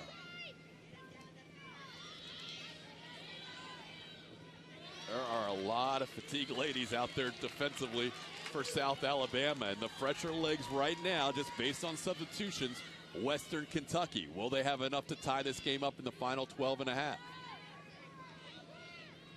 Ball sent out of bounds again. Yeah, Western is, and credit to Western, they are not giving up. They're taking it to South Alabama. I wonder if the mindset of South Alabama is just like, come on, let's get this over with. We can get through this, but you know, we haven't said Allison's name very, very much lately in the past 20 minutes, 15 minutes. There she is, just on cue, and she has the ball, Lauren Allison, and she's going to cross it to Monique Ottman, and here comes University of South Alabama, although a poor pass there and it's taken away. Yeah, and you can see Allison's is frustrated there. She plays the ball out. They need to manage the clock. They need to keep the ball a little bit. That was a nice play by South Alabama's Nikki Shercliffe, and the ball is touched over the end line. It'll be a goal kick.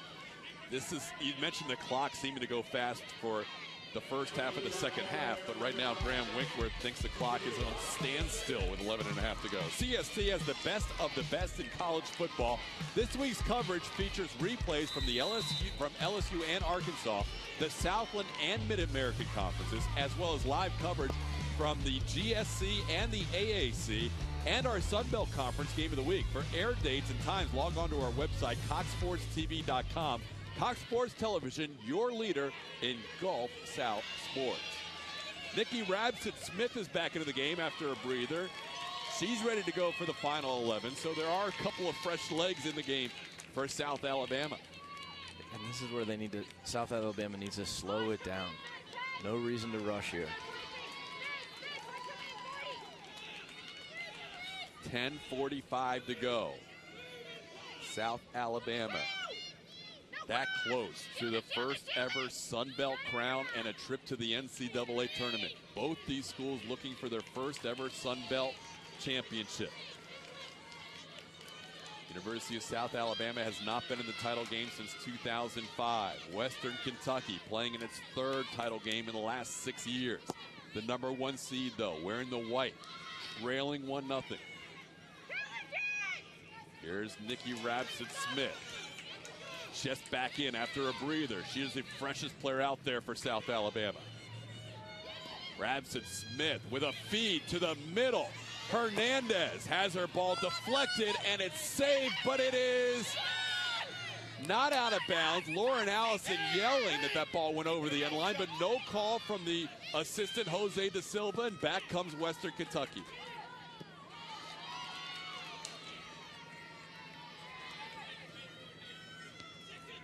We're under 10 minutes to go.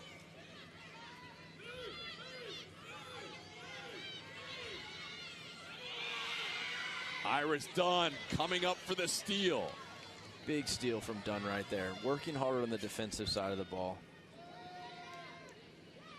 Chrissy Chula.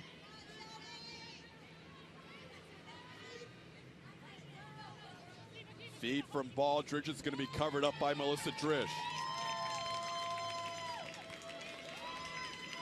As the head coach, Graham Winkworth, wants to avoid looking at the clock too often. Here's a save on the other side. Does the ball cross the end line? Looked like a good call right there. Yeah, it looked like a good call. I didn't see it go over the line. Good call by Da Silva, even though Lauren Allison claimed the ball went over the line. Final 9 minutes to go.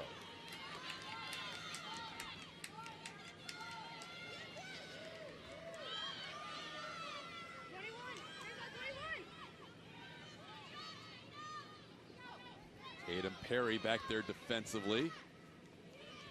And she clears it, although it's going to go over the sideline right to the Western Kentucky bench.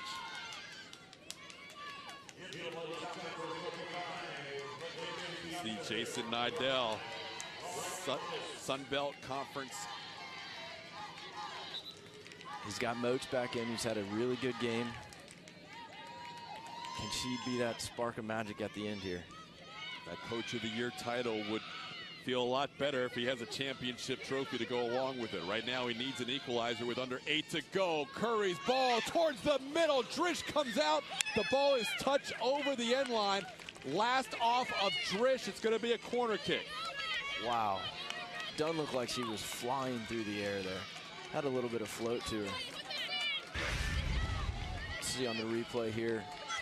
Curry plays a nice ball in up high to the back post, draws the keeper out. Dunn, almost got her head onto that ball. Corner kick taken by Baldridge. It's headed away by South Alabama nicely. Great corner from Baldridge. Baldridge trying to maintain control. Last off of the Western Kentucky freshman from Liberty, Missouri, Haley Baldridge. It'll be South Alabama ball on the throw-in as we approach the 7-minute mark. We'll see on the replay here from Curry. Plays that ball into the back post. Ooh, Dunn just barely missed it. All she needed was a little touch on that. Game of inches right there for Iris Dunn. Chula with a nice pass towards the box and a clearing there by Emily Farrell. Lauren Allison comes away with it in the midst of about 5 white shirts. Lauren Allison with a long run.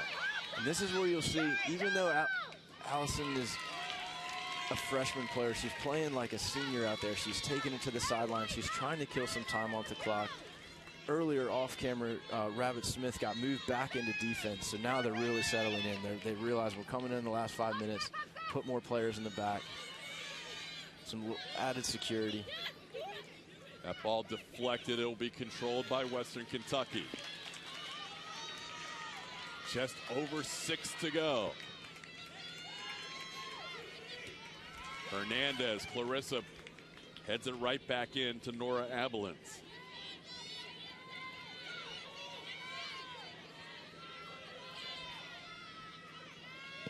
Abilens, first team all Sun Belt. Gets the ball to midfield. And it's won there by Western Kentucky. Long feed ahead by Tori Lang, looking for Haley Baldridge. Last touch by South Alabama. Throw in for the Lady Tops. And Western's no stranger to scoring goals in the last minute or two. In the last game, the semifinal game, Iris Dunn scored a goal to win it in the 89th minute. Right now we're in the 85th minute. A whiff there by Nikki Shercliffe, but it goes towards the side as she got a piece of it. Last touch by Nikki. It'll be a throw in for Western. Dunn working on Farrell, and that will be a corner kick. I was teasing with Coach Jason Nidell all this extra excitement with these last-minute wins. He's like, certainly gave me a few more gray hairs this year. Well, his team is down through its final 5 minutes of the season unless they can get an equalizer. Baldridge will take another corner, this time from the opposite side. Haley with a nice cross, headed by Chula. The ball's loose in the box. The shot goes wide and over the end line. Allie Osherman had a shot, just goes wide. That ball was dangerously loose for a little while. Yeah, that'll get your heart racing. Good header down from Chula, keeps the ball in play. Osherman just has her shoulders facing the wrong direction. Couldn't get it on target. Looked like there may have been a small gap there if she was able to get that one-timer in towards the corner of the goal. Now Western with another push. Baldridge seems to be in the middle of everything, as does Lang. Although that time her pass goes to South Alabama. Now it's going to be Andrea Curry coming up on the ball. Curry trying to serve the middle.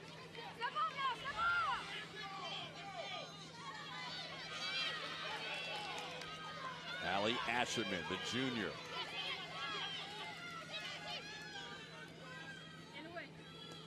And Shercliffe comes away with it and kicks it out across the sideline. 3.5 to go. It's a nail biter. You can see the intensity of Western Kentucky trying to force the issue right here. Another ball in the middle. This time South Alabama clears it again. This goes to the other sideline. Yeah, no reason to be fancy here. Be careful playing out of the back for South Alabama. Just at some point, just get the ball up the field, move the defensive line up. You can see Coach Graham move up, trying to get everything. He knows his girls are exhausted out there. Under 3 to go. Can they hold on for 3 more minutes and give Graham Winkworth a win in what he called the most important game of his life, either as a player or a coach, as he is dedicated this season to his Little Princess Derby. Under 2:40 to go. Nene Rabson-Smith with fresh legs in the back line. She gets tackled. It'll be South Alabama ball. Rabson-Smith is down on the sideline. And this is good from South Alabama. Slow the game down a little bit. Let some time run off the clock.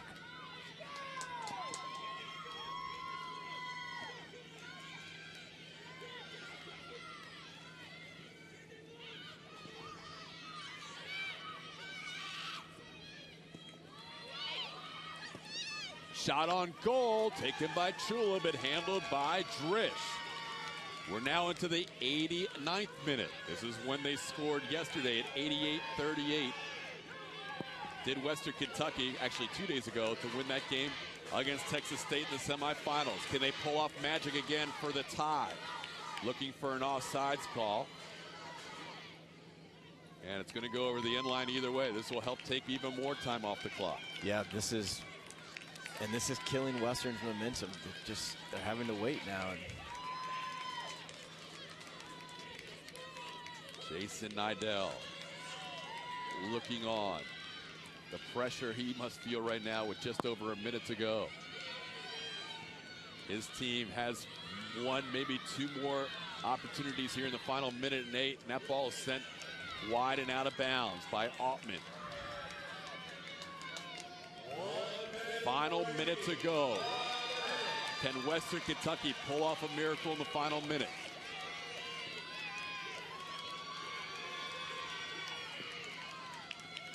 Rabson Smith gets in the way of that feed. She's taken off the ball, and it's going to be a foul going to South Alabama. We're down to 40. Now looking at the clock, Graham Winkworth. And she doesn't need to be rushing right there. I think Graham said the same thing that you're saying. You don't need to kick that ball right away. Now I'm turning into coach, not commentator. Well, there's 20 seconds to go, and the ball's deep in the western end, and it will take a miracle now. Can they have one more push in the final 15 seconds? The ball is loose. Shercliffe kicks it back. Final 10 seconds. South Alabama just moments away from celebrating a hugely emotional victory, and that is it. South Alabama is the Sun Belt Conference champions in 2013. Wow.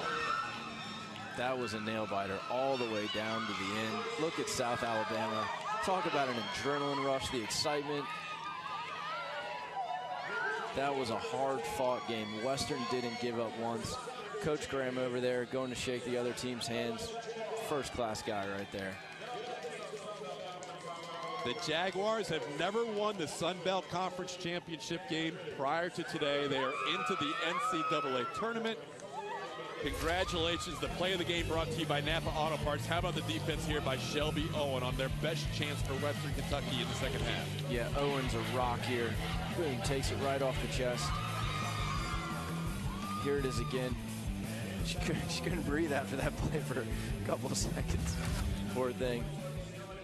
Big stop on that goal. Osherman had another opportunity late. And then the screen tech player of the game, who else but Lauren Allison.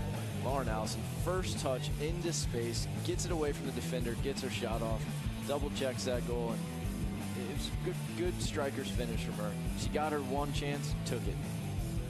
Less than half a goal allowed per game by Western Kentucky. That was the only goal in this game in the 20th minute, the 16th of the season. Nobody scored more goals than Lauren Allison. A very disappointing end of the year for Western Kentucky, but what a season it was for Jason Nidell and his Lady Toppers. And for that man, the emotions, he's starting to feel them right now.